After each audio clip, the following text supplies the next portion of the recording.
When I was a child, I spake as a child. I understood as a child, I thought as a child, but when I became a man, I put away childish things. Everyone understands that there's a difference between a man and a boy. Let me mention a few. Men are to be givers, boys takers. Men are to be producers and boys consumers. Men are to be creators and too often boys are crashers. Men are to be faithful and too often boys are foolish. God is calling us to be men. And the ultimate way in which a man fulfills this calling is through knowing God personally, being a godly man. So here are a few principles gleaned from God's Word, characteristics of a godly man. Number one, a godly man pleases God. The Bible tells us that Enoch walked with God. He pleased God. Noah found grace with God. Abraham was a friend of God. Moses communed with God until his face shone with God's glory. And David, God testifies, was a man after his own heart. Number two, a godly man produces good. Right from the beginning, God established that men were to take dominion, to take leadership. This doesn't mean some kind of domineering control, but he was to take responsibility for, and in so doing, he was to work to produce good in creation and society. Number three, a godly man pursues a girl.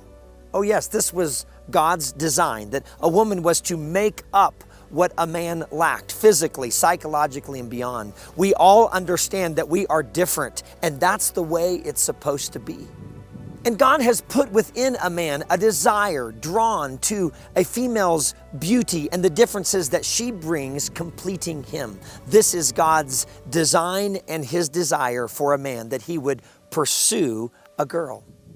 Next, a godly man promises to a girl. It's not enough to merely pursue, but there must be a commitment that God's Word teaches us ought to be for life. Genesis chapter 2 teaches us that a man is to leave father and mother, cleave to one woman, and the New Testament emphasizes for life. Henry Ford gave his rule for marital bliss and longevity on his 50th wedding anniversary, when he replied, just the same as in the automobile business, stick to one model. Not only is the man to commit to a girl for life, but he's to commit to her for love. Ephesians chapter 5 teaches us that we are called to love our wives as Christ sacrificially loved the church, giving himself for her. And Peter would write that we need to dwell with our wives according to knowledge. You see, a woman, Matthew Henry said, was not made out of a man's head to top him, nor out of his feet to be trampled upon by him, but out of his side to be equal to him, under his arm to be protected, and near his heart to be loved. Yes, God is calling a godly man to promise to a girl for a lifetime and to love her. Finally, a godly man prepares another generation. Joshua, at 110 years of age, in Joshua 24:15, stands up before the congregation, before his generation, and says, choose you this day whom you will serve, but as for me and for my house, we will serve the Lord.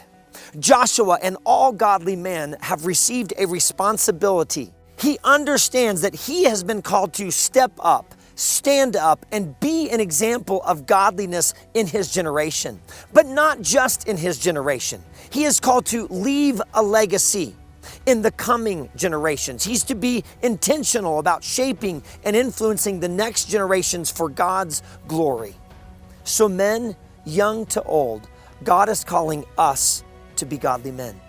And I challenge you to rise to that call and be a man who impacts this generation and the next for godly manhood today.